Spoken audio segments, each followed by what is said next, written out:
အားလုံးပဲမင်္ဂလာပါခင်ဗျ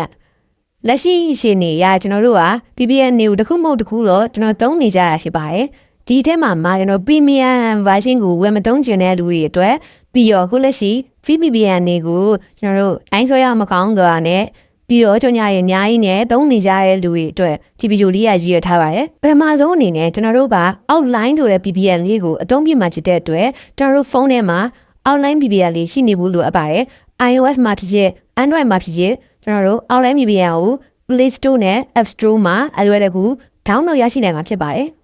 ပထမဆုံး online နဲ့ကိုဝင်လိုက်တဲ့အခါမှာကျွန်တော်တို့မြင်တွေ့ရမှာတော့ဘာမှမရှိဘဲနဲ့ကြောင်လေးဖြစ်နေအောင်မြင်တွေ့ရမှာပါဒီမှာကတော့ကျွန်တော်မှာဒီတစ်ခုရှိနေတဲ့အတွက်စင်ကာပူပြီးဆိုပြီးပြနေရဖြစ်ပါတယ်ပထမဆုံးလောက်မှာတော့ဒီ outline ရဲ့ညာဘက်တောင်အပေါ်ဆုံးမှာ plus တွေပေါင်းလက္ခဏာလေးရှိပါတယ်အဲ့ဒါလေးကိုနှိပ်လိုက်ရမှာဖြစ်ပြီးဒီနှိပ်ရတဲ့အခါမှာပေါ်လာတဲ့ဇာတ်ကွက်လေးကတော့အကွက်ကလေးကတော့နော်ဒီကျွန်တော်တို့ကင်းလေးထည့်ပေးရမယ်အကွက်ကလေးဖြစ်ပါတယ်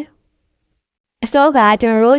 ပြထားတဲ့ဒီ၄တောင်းကွက်ကလေးထဲမှာဖြည့်ဖို့အတွက်ကျွန်တော်ကင်းလေးလိုရပါတယ်အဲ့ကင်းလေးကိုရှာဖို့အတွက်ဆိုရင် Google ကိုသွားပြီးတော့ free outline VPN key ဆိုပြီးရှာမှာဖြစ်ပါတယ်ချလိုက်တဲ့အခါမှာပထမဆုံးကြာလာတဲ့ VPN outline key ဆိုတဲ့ဒီတာတဲ့ဟာလေးတွေကိုဝင်ရမှာဖြစ်ပါတယ်အဲ့လိုဝင်ဖို့အတွက်ဆိုရင်ကျွန်တော်တို့က VPN ကိုရှိထားဖို့လိုပါတယ်အဲ့ VPN တော့ကြတော့ကျွန်တော်ကျန်းကျန်းကိုပဲသုံးသုံးနေကြ Play တို့ကိုပဲသုံးပြီးတော့ဝင်နိုင်မှာဖြစ်ပါတယ် VPN ကိုချိတ်ဆက်ပြီးတဲ့အခါမှာကျွန်တော်တို့ Google ကိုပြန်သွားပြီးတော့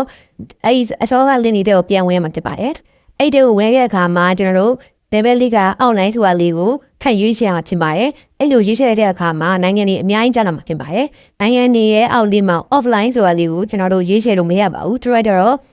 မကောင်းတဲ့ VPN ကြီးဖြစ်ပါတယ်ကျွန်တော်တို့ set ဆွဲတဲ့အခါမှာအီတလီဆိုတဲ့နိုင်ငံလေးကိုတော့တွေ့ပါတယ်သူက online ရဲ့ဖြစ်နေတယ်ပြီးတော့လွန်ခဲ့တဲ့9နာရီကလည်းပြင်ထားခဲ့တာဖြစ်တဲ့အတွက်ကျွန်တော်တို့ကောင်းတယ်လို့ယူဆပါတယ်ကျွန်တော်အထဲကိုထပ်ဝင်လိုက်ပါတယ်ထပ်ဝင်တဲ့အခါမှာကျွန်တော်တို့ဒီ